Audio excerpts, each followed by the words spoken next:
Thank you so much for being here. I mean, what a time to be here again in Singapore for the New Economy Forum. You just heard from Tom the complexities of the world right now, whether it's exuberance over artificial intelligence or just the added risk coming from the tariff environment.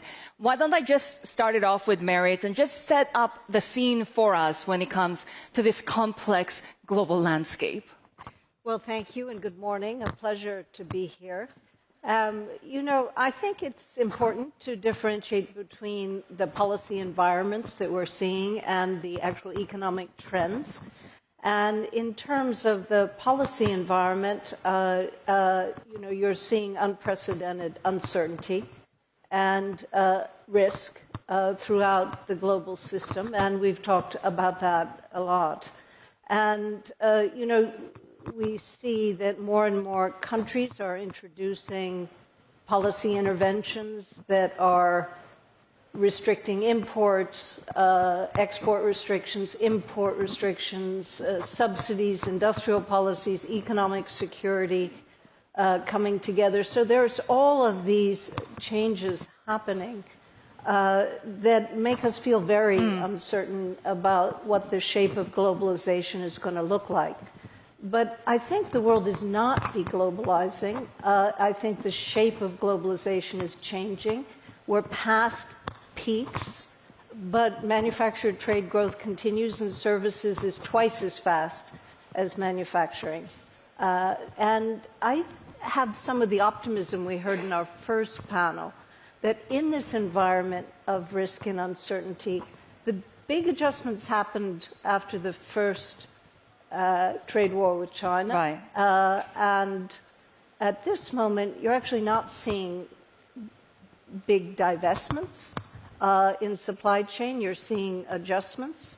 And I think it is a world where the coalition of the willing are revealing themselves gradually. So new initiatives are being formed. And just this week, we heard about FIT-P, and we heard about new regional frameworks. And most of those are not including the United States. So there seems to be a little bit more momentum to add to that optimism that you're seeing. And you mentioned, Helen, you just struck a deal with the United States. Tell us how that went. It went. I hear the laughter around there in the room. No, I think for Switzerland, two things are absolutely key. For Switzerland, we're 9 million people, so a relatively small country, but we have managed to become the 20th largest market economy. So visibly, we need to be able to manage access to large markets. So we're relieved that we managed to finally clinch a trade deal at 15% all in or unstacked, as some call it, and that puts us at par with some of our main competitors, which is primarily our neighbors, the EU. But equally important for us is to continuously work on framework conditions in Switzerland. We're often rated to be one of the most innovative countries, so that means that we have to invest into research and development in our public universities, have an excellent educational system, infrastructure, and so on. And then I think the big thing currently is the administrative burden, getting the balance between wanting to protect the climate and making progress, but then not losing out on cost. I think that's the other challenge, I would say. And Prudence, at least when it comes to Rwanda, some of the exports and developments of critical minerals actually shield you from some of the risks out there. Yeah, definitely. For Rwanda, I think what we have seen in this new tariff policy is more of opportunity than a challenge, because it's a wake-up call. Now Rwanda, we are looking at industrializing the country. We are looking at diversifying our markets. Yeah, that's a wake-up call, and I think it's good for us. Is it a little bit of a risk that you're also having to compete with other African nations, though? Not necessarily. I think what we are doing now is to see how we can develop regional and continental value chain. So we are not competing, but we are complementing each other. Rwanda is a member of two regional economic communities, East African Community and common market for Eastern and Southern Africa. And we are also a member of the African Continental Free Trade Area. So we are not competing, we are rather complementing each other. Are there any opportunities in the private sector, David? Because, of course, Hesai has been suffering from the supply chain disruptions right now. Yes, it's very exciting to hear from the policymaking end, and we're at the receiving end. AKA we pay tariffs to the U.S. government. And we built a small sensor for cars and can save from fatal accident up to 90% rate. So it's important, but we are a tiny part of a product. So I feel like a lot of times when policymakers think about tariffs, balancing trade, you're thinking about standalone product, like for example, like a beer, right? Everyone wants to have like a local beer. So you fight the imported beer, then you end up a local beer. Maybe not as good, but you're proud. I get that. The problem is we're not the beer. Or the A1 sauce for the steak. So we're not even the steak, nor the steakhouse. So the problem is that we're the tiny part. But when you are trying to put on tariffs or ban such a product, you're not killing a steak sauce industry. You're impeding the entire steak industry. So a lot of people will end up eating a steak that doesn't taste well. I think that's the problem of when you are tariffing or restricting the trade on a critical components as opposed to a standalone product. In the meantime, when you do that, what's going to happen is Europe has the best A1 sauce. Korea and Japan has the best A1 sauce. And you bet China has the best of the best A1 sauce, while the United States eating a steak without the sauce. So is that what people want? I think you're making our audience a little bit hungry right now. But sorry, how do you navigate for the steak. How do you navigate that, the lack of sauce? There isn't much I can do. I obviously have to pay the tariff. The interesting fact is that when we were facing, it was 25, it was 50%, then it was like 150%. So by that time, we had no option but asking our customers to pay the full amount. So in the middle of the night, I asked myself, what do I really do? So I'm collecting money from the U.S. people and sending that 100% back to the U.S. government. I feel like I am the IRS from China. So that's kind of what I do now. So there isn't much I could do because we build high-quality safety parts. Everyone understands there isn't easily replaceable. So you're going to have to end up still buying that. But I have to transfer that cost to the people who are really working on the important technology, the autonomous driving, robotics, the physical AI, and I'm like really the IRS. No, and is it really about protecting some sectors that have come under increased scrutiny, especially with these differing industrial policies? Helen, I know the pharmaceuticals is a big deal for Switzerland. So pharma, the Swiss pharma, actually 50% of their turnover is the American market. So Switzerland would suffer if they cannot succeed in the US. And pharma actually is the reason why we've had such a large trade surplus. But then the US decided not to tax pharma. As of 2nd of April, there is this famous Annex 2, and most of innovative pharma is actually listed there. So our pharma has actually, paid MFN tariffs 0 before 2nd of April, and ever since 2nd of April, the MEM industry is suffering, the watch industries, they're suffering, but they didn't contribute that massively to the trade surplus. But of course, for us, it's a key interest to make sure that Swiss pharma can continue to access U.S. market. So we're very glad as part of our agreement, we also have some language on the 232, Section 232 investigations. Just as the EU we managed to get a cap at 15% should anything happen down the lane. What are the opportunities in some of the sectors that can potentially grow still in this environment, Merit? Well, I think companies have to navigate this complexity, right? And so I think there's increasing need to have visibility on your entire supply chain. Companies have taken many steps to get that, but there is more to be done. And some of that could be done by governments that want to facilitate trade in areas where they are permissioning it. And so I think there's a lot of work that could usefully be done around data and AI to increase that transparency and facilitate trade between nations in areas where it is being permitted or encouraged. There's also a lot to be done around the digital economy. So when I think about what the Coalition of the Willing mean today, it means different groupings, some plurilateral, some bilateral, some regional, around different areas where globalization is continuing and the opportunities are still there. And certainly creating approaches that are interoperable, even if they're different. In fact, the future of investment and trade partnership is one initiative that, Helen, you are working with other countries.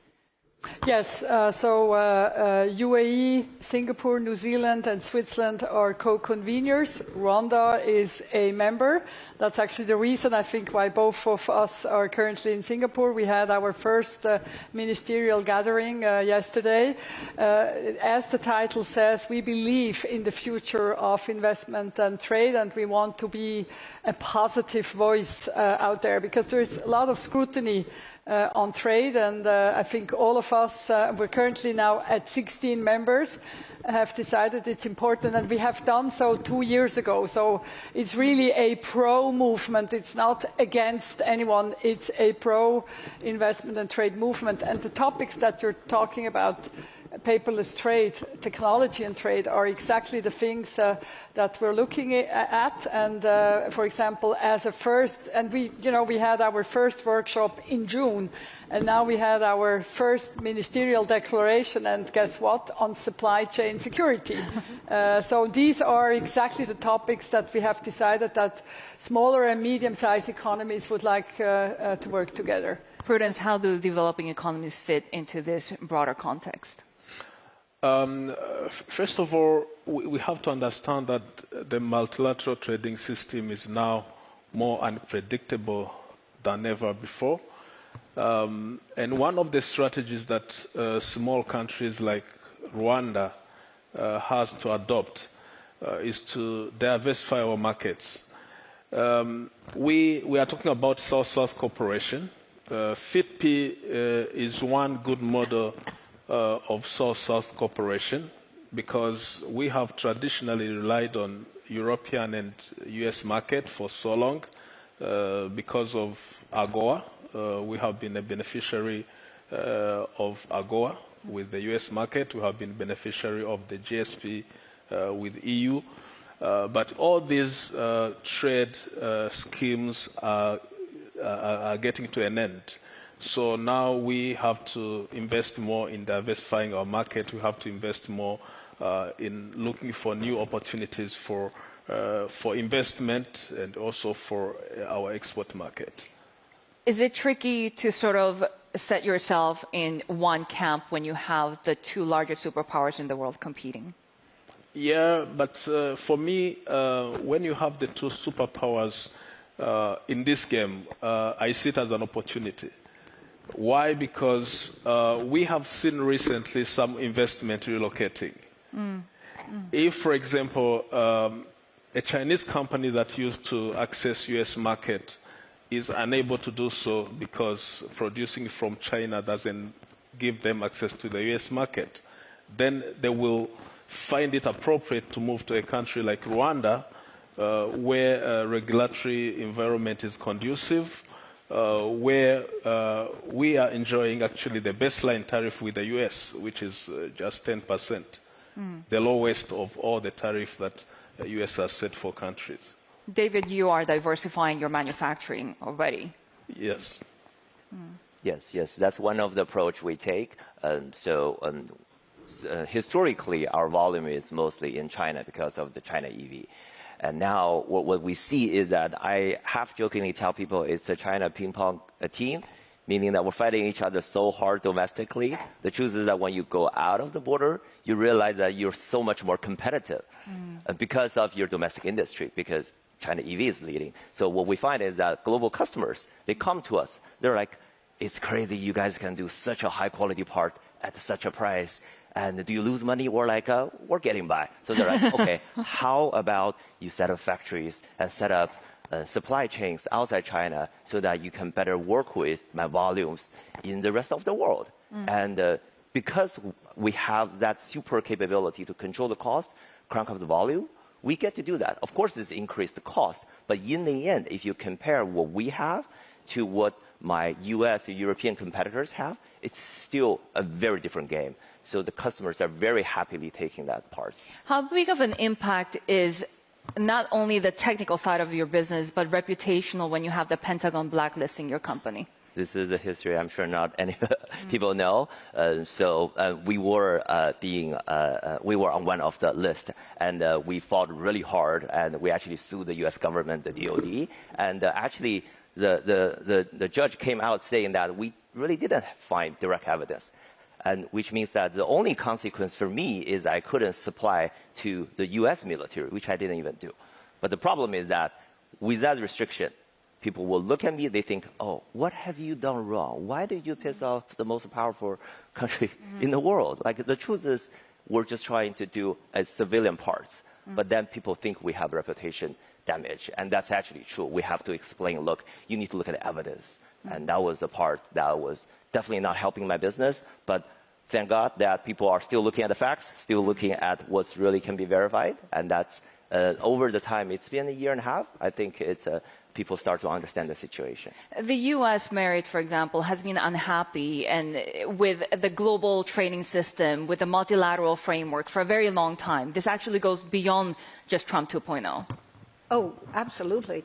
I think, disappointment with the multilateral system has started very soon after the WTO was formed and China joined. And, so I think the point was made earlier that it's been years of frustration with the inability of countries to come together to negotiate and modernize rules and frameworks, among 168 plus countries by consensus. It's just not working. But that doesn't mean that trade isn't expanding. The rule frameworks have just not been multilaterally, and things are moving a little bit more regionally and bilaterally in terms of frameworks. And now some of them are softer than they used to be. They used to be hard law. Now they're softer. They're more recognition agreements and so forth. But I do think it's important to look at where trade flows are continuing to be vibrant and growing as against hard law frameworks. You mentioned earlier the regional growth that we're seeing or more initiatives. We talked about what's happening here in Singapore as well, and of course, freer intra-Asian trade. What are the risks of ongoing and existing disputes, even among these other nations? We have the ongoing China-Japan diplomatic spat, for example, throwing a wrench to the ongoing efforts to build a different system on the sidelines. Well, I think, the point was made earlier that we don't have this kind of strategic trust. And I think I'm very glad that the U.S. and China have reached some agreements and understandings, but it is a kind of cold peace. So we have to recognize that that's the landscape. And in that landscape, you're seeing some deepening between countries and their frameworks. What's happening here in Southeast Asia is particularly positive and I think forward-looking. But you see Europe developing new frameworks with Latin America. You're seeing new corridors between the Gulf and Asia. And I think, some of these commitments that have recently been made are going to see both increased investment in the United States and some de-risking from the United States. Helen, you've made investment commitments also into the United States. What happens after the Trump administration? No, I mean, it's not Switzerland that's making, I think there are different models out there. So we're not, Switzerland is not contributing to a fund or anything. It's the $200 billion are coming from the private sector. This is foreign direct investment by our private sector. And it's important to know that we're already 6th largest FDI. We're 1st largest FDI when it comes to research and development. We're 4th largest when it comes to manufacturing. So the US has always been an important market for Swiss companies. And given that they're facing certain challenges, they have decided, just as we heard in the previous panel, they have decided to onshore some of their activities. Now, in the case of Switzerland, again, we're 9 million people. Where would we put 200 billion of new investment in Switzerland? We would lack land and people, actually, to absorb it. So this has been something in the making a long time ago. Larger markets have asked for local value chains, have asked for local production and manufacturing, and even some research and development. So this is not new. I think what is new is the sort of speed and size that now the Swiss private sector has to onshore to the US. And I think it's bad news sort of for all the others, because I think in the next years, probably FDI from Switzerland will primarily go to the US. Not exclusively, because we've also signed a free trade agreement with India, EFTA, and actually in order, it was such a difficult discussion. EFTA, European Free Trade Association, we're 15 million people. We're a great market. We're very convinced that we're a great market, but then you're talking to a trade minister from India who grants you preferred market access to 1.4 billion people. So in order to sort of make sure that this is a win-win trade agreement, actually EFTA has agreed to invest into India and to make it worthwhile also for India. So this is not something new. It has actually been done in the past. I think that the speed and maybe the amount are unique to our deal. The acceleration of the trends that we've already seen for years. When it comes to the acceleration also in the hopes of developing critical materials as well, is that leading to more courting of Rwanda, given, of course, the tantalum and tungsten and tin and gold and all of the metals and minerals that you actually produce? I think for me,